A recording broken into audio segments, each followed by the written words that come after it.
ఇప్పుడు మీరు చేసే ఎల్పిడిఓ అదే లోకల్ ప్రోడక్ట్స్ అది ఇది అంటే ఇప్పుడు I seen you last 15 years నుంచి మీరు మాట్లాడుతున్నారు దీని గురించి. అది ఎంటర్‌ప్రెన్యూర్‌షిప్. ఇప్పుడు ఎంటర్‌ప్రెన్యూర్‌షిప్ గురించి చాలా మాట్లాడుతున్నారు. అంటే ప్రతి వేదిక మేడ్ ఇన్ ఇండియా అనేది అది కూడా చాలా పాపులర్ అయిపోయింది.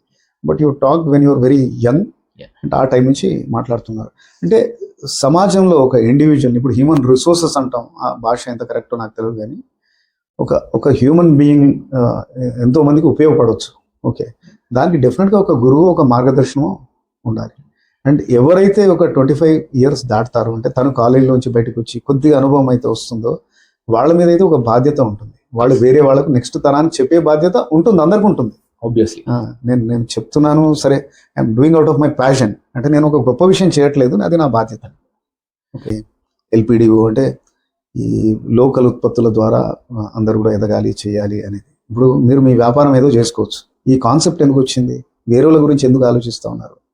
Because that is a level of evolution. ఎప్పుడైతే మనిషి ఒక పరిధి దాటి ఓహో మన సరౌండింగ్ ఇంకో నలుగురినన్నా మనం ఏదైనా చేద్దాం అనుకోవడం, నేను అనేది అంటే అది చాలా పెద్ద విషయం కాదు, కానీ అంటే కల్చరల్లీ మనం ఒక నెక్స్ట్ స్టెప్కి వెళ్ళామన్నమాట.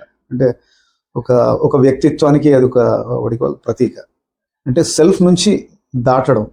ఎంతోమంది ఎన్నో డెఫినేషన్స్ ఇస్తారు. మంచి వ్యక్తిత్వం, చాలా పెద్ద మనిషి, అది ఇది అంత ఏం లేదు. అందరూ చిన్నగా నలుగురికి మనం ఏదైనా చేయగలిగితే చాలు.